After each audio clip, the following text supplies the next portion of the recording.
اردو افسانہ عہد حاضر میں جلد اول مرتب رابع الربع۔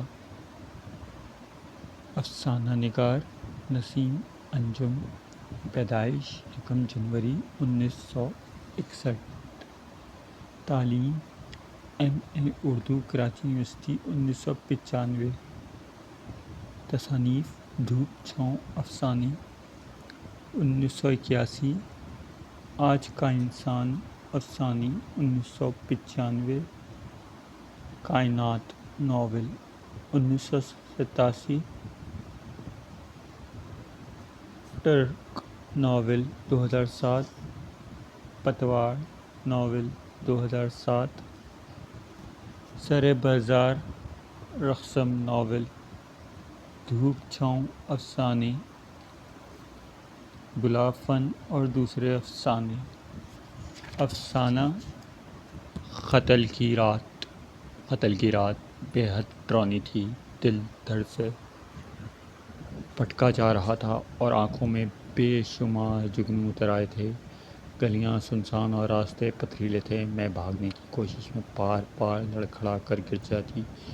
میرے گھٹنے چھل گئے تھے اور ان سے لہو رس رہا تھا۔ چپلوں میں ننھے منھے سنگریزے گھس گئے تھے، لیکن میں اس حالت میں بھی زندگی کو بچانے کی تگ دو میں مصروف تھی۔ شاید زندگی ہوتی ہی اس قدر پیاری اور قیمتی، جس کی حفاظت کے لیے اپنے ہی بچوں کا گوشت کھانے پر مائیں مجبور ہو جاتی کہ وحشی بھوک میں سان قطع کر دیتی۔ کبھی کبھی اپنے بچوں کا گلا دبانے پر حالات مجبور کر دیتے ہیں۔ بھوک اور درندے میں کچھ زیادہ فرق نہیں ہوتا۔ یہ درندہ جنگوں کے دوران کھل کر سامنے آ جاتا ہے۔ اب تو جنگیں پوری دنیا میں ہو رہی ہیں۔ تعصب و نفرت کی جنگ، زمینوں پر قبضوں کی جنگ، اور میرے قبیلے میں پچھلے وقتوں سے ایسی ہی جنگ شروع تھی، جس طرح زمانۂ جہالت میں قبیلہ اوس اور خزرج کے درمیان صدیوں جاری رہی۔ میں اپنے جیون ساتھی کو چھوڑ آئی ہوں، خون میں لت پت، آخری سانسیں لیتا ہوا۔ ہم نے ساتھ مرنے کی قسمیں کھائی تھیں۔ میں تو اس کے ساتھ ہی جی رہی تھی، لیکن مرا وہ اکیلا ہے۔ مجھے بھی ڈھونڈنے نکل گئے ہوں گے، ہو سکتا ہے وہ مجھے پکڑ لیں۔ یہ سوچ کر میں نے بھاگنے کی رفتار ایک دم بڑھا دی۔ لوگ مجھے بھی ڈھونڈنے نکل گئے ہوں گے، ہو سکتا ہے مجھے پکڑ لیں۔ جھاڑیوں اور کانٹوں کی اوٹ میں دھڑکتے دل، لرزتے بدن اور ڈگمگاتے قدموں کے ساتھ چلی جا رہی ہوں انجانی منزل کی جانب۔ اس کی وجہ میں اپنے ہاتھوں مرنا نہیں چاہتی ہوں، غیر اسلامی طریقے سے ہونے والی تدفین سے بچنا چاہتی ہوں۔ یہ میرا بھائی اور باپ ہی تو ہیں جو میرا پیچھا کر رہے ہیں۔ یہ میرا وہی بھائی ہے جو مجھ پر جان چھڑکتا تھا، میرے ساتھ گڑیاں گڈے کھیلتا تھا اور میرے بال سنوارتا تھا۔ بابا سائیں صبح و شام میری پیشانی پر بوسہ لیتے اور دعائیں دیتے تھے، مگر آج میرے خون کے پیاسے ہو گئے ہیں۔ مجھے گاڑیوں کی آوازیں اور ہلکی ہلکی نظر آ رہی ہیں۔ شاید وہ میرے قریب پہنچ گئے ہیں۔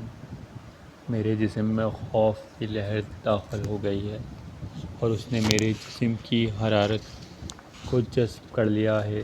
میں بے جان ہوتی جا رہی ہوں، بہت جلد ان کی گرفت میں آ جاؤں گی۔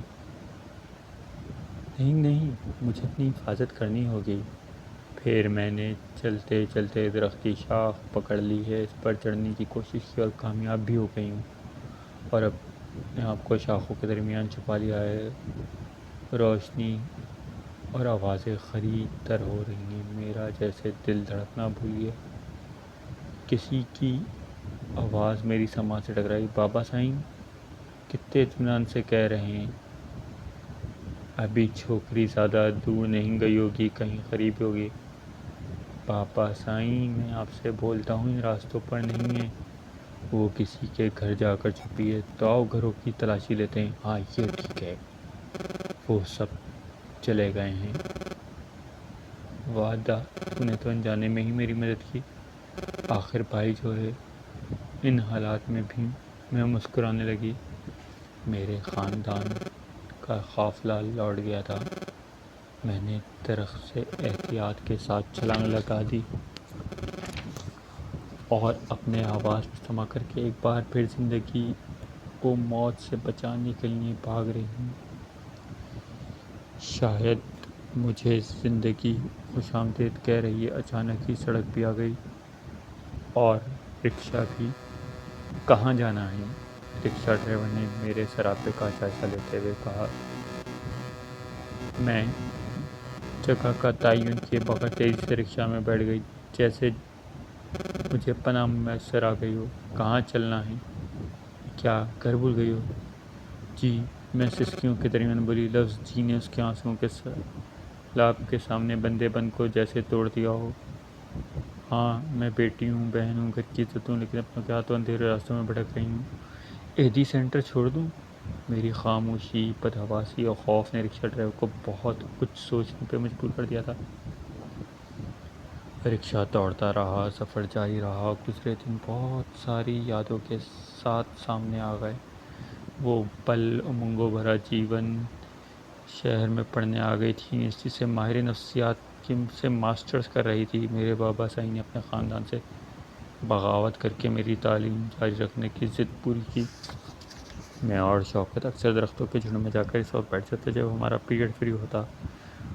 پرکیف ہوائیں ہماری زلفوں سے کھیلتیں، سرخ اور زرد پھول ہماری جھولیوں میں آ گرتے۔ ہم دونوں اس حسین محبت میں بھرے گیت لاپتے، مستقبل کے سہانے خواب دیکھتے۔ نہ جانے کتنی نسلوں کے لوگ جھومتے لہراتے ان اشجار کے نیچے آ کے بیٹھنے لگوں گے، محبت کی کہانی کو امر کرنے کے لیے۔ کیسے خوبصورت خوبصورت سپنے دیکھتے ہوں گے۔ کسی کے خواب ماتھے کا جھومر اور کسی کی کلہاڑی کے وار میں ریزہ ریزہ ہو گئے ہوں گے۔ شوکت خوابوں کی دنیا میں آگے تک سفر کرنے کا عادی تھا۔ وہ مجھے بھی ہمراہ لے لیتا۔ آنگن میں دوڑتے بھاگتے بچوں کی شرطیں، جھولتے ننھے فرشتوں کی تصویریں نگاہوں کے سامنے آ جاتی ہیں۔ اور تم بغیر ٹکٹ کے بہت دور تک کا سفر بڑی آسانی سے کر لیتے ہو، لیکن میں ڈرتی ہوں کہ پگڈنڈی پر چلتے ہوئے میرا پیر نہ پھسل جائے۔ نغمہ جی، میں تمہارے ساتھ ہوں، پھر ڈرنا کیسا؟ تمہیں گرنے نہیں دوں گا۔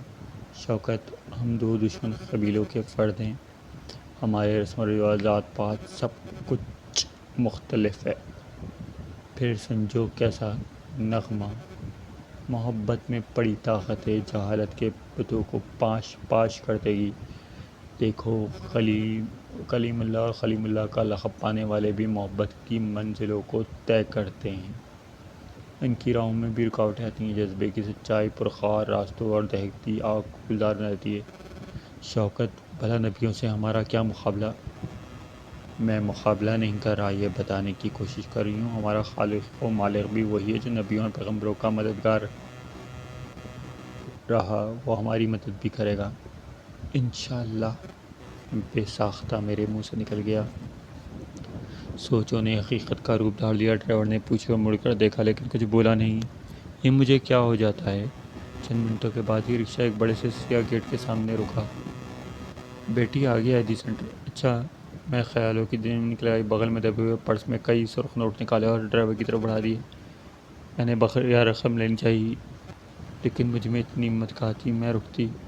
میں نے ہولے سے کہا، آپ رکھ لیں۔ پھر چوکیدار کی رہنمائی میں ٹرسٹ کی منتظم عابدہ خاتون کے کمرے میں پہنچ گئی۔ ان کے سوالوں کے جوابات میں مشکل سے دے ہی سکی تھی۔ انہوں نے جلدی مجھے ذہنی اذیت سے نجات دلا دی۔ ایک ملازمہ کے ذریعے کمرے میں پہنچا دی گئی۔ کمرے میں کئی سنگل بیڈ اور ہر بیڈ کے ساتھ 20 پردے لگے تھے۔ یہ محض اتفاق ہی تھا کہ مجھے آخری بیڈ ملا۔ یہ میرا حق میں اچھا ہی ثابت ہوا۔ پردہ ڈالنا ہے کیا؟ زرینہ آپا نے پوچھا۔ اسے کمرے کی عورتوں نے زرینہ آپا ہی کہہ کر مخاطب کیا تھا۔ پھر وہ تھوڑی ہی دیر میں کھانا اور کپڑے بھی لے آئی۔ یہ کپڑے میرے لیے؟ ہاں، میں بیوہ ہو چکی ہوں اور روٹی کڑوی ہو گئی ہے۔ مجھ پر خود کلامی غالب آ گئی۔ پھر میں نے روٹیوں کو میز پر رکھ دیا۔ اپنے سراپے نظر پڑی تو دل کٹ کے رہ گیا۔ میں سرخ رنگ کے لباس میں ملبوس تھی، لیکن جس وقت کپڑے تبدیل کیے تھے سہاگن تھی۔ شوکت کی من کو اب بیوہ ہو چکی ہوں۔ پل بھر میں سہاگ اجڑ گیا، میرا جیون ساتھی بچھڑ گیا، کیا ہوا بہن؟ آپا نے ہمدردی سے پوچھا اور شفقت بھرا ہاتھ میرے سر پر رکھ دیا۔ کچھ نہیں، میں نے آنسوؤں کے دریاؤں کو روکنے کی کوشش کی۔ جب بھی کوئی عورت آتی ہے اس کی حالت ایسی ہوتی ہے۔ خیر تم کپڑے بدل لو، کھانا کھاؤ، میں 1 گھنٹے بعد آؤں گی۔ اس کے جانے کے بعد بند ٹوٹ گیا اور سمندر کا پانی سارا باہر آ گیا۔ ہائے میرا شوکت! صبح کے اخبار میں شوکت کی تصویر سرخی کے ساتھ لگی ہوگی، میرے لیے تلاش گمشدہ کا اشتہار، اور اگر میں ان کے ہاتھ آ گئی تو بہلا آپ پھوس لا کر گھر لے جائیں گے اور غیرت کے نام پر بے حس کی زندگی کیسی غیرت ہے جس کا جنازہ اخبار اور ٹی وی چینل سے اٹھایا جاتا ہے، پورے خاندان کے نام اس کے سامنے آ جاتا ہے، سر عام بازار تماشا لگا کر اس کا غیرت کا نام لیتے ہی نفرت انگیز افکار میرے ذہن میں طوفان برپا کر رہتے۔ میرا پرس! میں نے پرس کو ایسے تلاش کیا جیسے میری عزت و آبرو کو کسی نے سر عام نیلام کر دیا ہو۔ پرس میرے کپڑوں کے نیچے دب گیا تھا، میں نے خود ہی چھپا دیا تھا۔ پرس میں نے کئی بوسے لیے اور اسے سینے سے لگا لیا۔ اس پرسے کی اہمیت کیا تھی؟ یہ نکاح نامہ اور چند تصاویر اور آنے والے بچے کی ولادت کا نام، اس سے ماتقدم کے تخت اسٹیمپ پر پیپر درج کروایا تھا۔ گھر سے فرار ہوتے ہوئے صرف 3 ماہ ہوئے تھے۔ سب سے پہلا کام جو کیا تھا شوکت نے وہ عدالت کے ذریعے نکاح تھا۔ جس قدر میں خوش تھی اتنا ہی شوکت بھی خوش تھا، شادمانی کا نغمہ دونوں کے دلوں میں گونج رہا تھا۔ شوکت نے زندگی کو بچانے کے لیے 3 گھر بدلے تھے۔ ہم 1 ماہ سے زیادہ نہ ٹکتے، ہماری جان کے چراغ بجھانے والے ہم تک کبھی نہ پہنچ سکیں، ہمارا انجام شاید ذرا مختلف ہو جائے، سانسوں کی ڈوری سلامت رہے۔ اسی وجہ سے تمام قیام میں کرتی تھی اور شوکت کے محلے کے بچوں کو ٹیوشن پڑھایا کرتا تھا۔ اس طرح سکون اور خوشی سے گھر کی زینت بن گئی تھی۔ اس وقت بھوک زوروں کی لگ رہی تھی، سالن میں نے پکا لیا تھا، اب روٹی بازار سے لانی تھی۔ میں نے اپنے آپ کو اچھی طرح چادر میں ڈھانپا، باہر نکل گئی۔ واپسی پر میری نگاہ دروازے پہ گئی۔ 3 آدمی نہ جانے کس طرح اندھدھند خروشے میں چھٹک کر دیوار سے چپک کر کھڑی ہو گئی۔ میرے گھر میں اور میرے درمیان 40-45 فٹ کا فاصلہ ہوگا۔ مجھے شوکت کی یاد ہے جیسے وہ سائیں سائیں کہہ کر زندگی کی بھیک مانگ رہا ہو۔ پھر فائرنگ کی آوازیں میرے کان سے گریں، زندگی نے صدا لگائی، دوڑو بھاگو۔ میں نے کہا مان لیا، اب میں بھاگ رہی تھی، دوڑ رہی تھی۔ آپا نے ٹرے لا کے میز پر رکھی، کپڑے، صابن، ٹوتھ پیسٹ اور برش بھی لائیں۔ تم تو روٹی بھی لائی ہو، اور ہمارے بابا سالن کے ساتھ میں روٹی بھی ملتی ہے۔ ایدی صاحب ہم سب کا بہت خیال رکھتے ہیں، کبھی آئیں گے تو ملواؤں گی۔ نہیں، میں پردہ کرتی ہوں تو نہ ملنا زبردستی تھوڑی ہو، ہم سب کے باپ ہیں، فرشتوں کی طرح ہمیں کہا۔ میں نے جانتی ہوں دھیمے سے کہا۔ انہیں کون نہیں جانتا؟ اس طرح سے کہا جیسے وہ میرے انکشاف کا مذاق اڑا رہی ہو۔ تھوڑے ہی دنوں میں سب سے گھل مل گئی، نہ کسی سے پوچھا نہ مجھے ضرورت پیش آئی کہ میں اشتہار بن جاؤں۔ ایک دن آپا کے پوچھنے گئے سوالوں کے جواب میں نے سب کچھ سچ بتا دیا۔ نکاح نامہ اور تصویریں بھی دکھائیں۔ جب دلہن بنی تھی تو شوکت نے کئی سیلفیاں بنائی تھیں، کورٹ میں میرے دستخط کرتے ہوئے تصویر لی تھی۔ میں نے اپنی کہانی کی شہادت پیش کر دی۔ زرینہ آپا کہانی سننے سے تو محروم رہیں، البتہ تصویر دیکھ کر کہنے لگیں کتنی اچھی جوڑی ہے، لیکن یہ مرد بڑے ظالم ہوتے ہیں، عورت کے پیر کی جوتی سمجھتے ہیں۔ آواز سن کر ایک دو عورتیں بھی آ گئیں، اپنی اپنی بولی لگنے لگی اور جلدی بدل جاتے ہیں۔ دوسروں نے کہا روز مر کے جینے سے بہتر ہے بندہ ایک ہی دفعہ مر جائے۔ تیسری نے تائید کی ہم سب یہاں رہنے والے اپنے گھروں کو چھوڑنے والے مرے ہوئے ہی تو ہیں، ہمارا شمار زندوں میں نہیں، دن رات گیلی لکڑی کی طرح سوکھتے ہیں اور دھوئیں کے دل میں اتارتے ہیں۔ بہت باتیں ہو گئیں، تم لوگ جاؤ اپنا کام کرو۔ جب سب چلے گئیں تو آپا نے ہولے سے کہا تم نے بہت اچھا کیا جو پولیس تھانے کے چکر میں نہیں پڑی اور یہاں آ گئیں، بس اللہ نے مدد کی۔ میرا دماغ کام نہیں کر رہا تھا، کس طرح میں اپنے جیون ساتھی کو چھوڑ کر یہیں، میرا دل جانتا ہے۔ پھر آنسوؤں نے ایک بار سے رکا۔ چند ماہ تیزی سے گزر گئے۔ شوکت کی بچی نے اس دنیا میں قدم رکھ دیا، اس نے بچی کا نام لیلا رکھ دیا تھا۔ شوکت نے جب خوشخبری سنی تھی اس نے کہا تھا اگر بیٹا ہوا تو ولید اور بیٹی ہوئی تو لیلا، یہ دونوں نام ان کے کارناموں کی وجہ سے مشہور ہیں۔ لیلا جب ذرا بڑی ہوئی تو اس نے عابدہ خاتون سے اپنی خواہش کا اظہار کر دیا۔ آپا نے صرف خوشی سے اجازت دے دی بلکہ ٹرسٹ کے قریبی 2 کمرے اور فلیٹ میں میری ملازمت کا انتظام کر دیا۔ دونوں ماں بیٹی فلیٹ میں بہت خوش تھے، زندگی رواں دواں تھی۔ لیلا نے کالج میں ختم کر دیا۔ ایک شام وہ بڑی رازداری سے میرے پاس آئی اور بولی، امی ایک بات کہنی ہے۔ کہو، کیا بات ہے ایسی؟ امی، اس نے ہاتھ پکڑ کر پرس سے ایک تصویر میرے سامنے رکھ دی۔ لڑکا تو خوبصورت ہے، یقینی بات ہے تم اس سے شادی کی خواہش مند ہوگی۔ جی امی، ٹھیک ہے، اس کا ہسبینڈ؟ جی، میں نے شایان سے بات کی تھی، اس نے اپنے خاندان کے بارے میں سب کچھ لکھ دیا ہے، آپ پڑھ لیجئے۔ لیلا نے چند اوراق میرے سامنے کر دیے۔ ارے میں چونکی۔ لیلا کو اپنے سینے سے لگا لیا۔ ہم گھر خالی کر کے دوبارہ سینٹر میں چلے جائیں گے۔ امی مسالہ شرم گئی۔ جانتی ہو یہ قاتل کا بیٹا ہے، وہ قاتل جو میرا سگا بھائی ہے، جس نے تمہارے بابا کو قتل کر دیا تھا۔ اس کی بربری کی داستان میں نے اخبار میں پڑھی تھی۔ جانتی ہوں امی، سب جانتی ہوں۔ اب ماما خورشید بدل گئی، انہوں نے قرآن تعلیم کو سمجھ پڑھ لیا ہے، کارا کاری کی رسم قبیلے سے ختم ہو گئی ہے، آپ سے معافی چاہتے ہیں۔ دن دن وہ دھوکے سے بلائیں گے اور پھر انتقام کی ناگن کے ہاتھوں کلہاڑی کی شکل میں لپٹ جائے گی۔ ٹھیک ہے امی، آپ نہ جائیں، لیکن میں تمہاری شادی ضرور کروں گی، دھوم دھام سے۔ اسی صورت میں تم اپنے وعدے پر قائم رہو گی۔ جی، میں نے آپ کو بتایا، ہم آپ کی شادی کے دوسرے روز ہی ملک چھوڑ دیں گے۔ شایان سے میری شرط یہ تھی کہ میں گاؤں میں قدم نہیں رکھنی۔ چند ہفتوں بعد لیلا کی شادی کر دی۔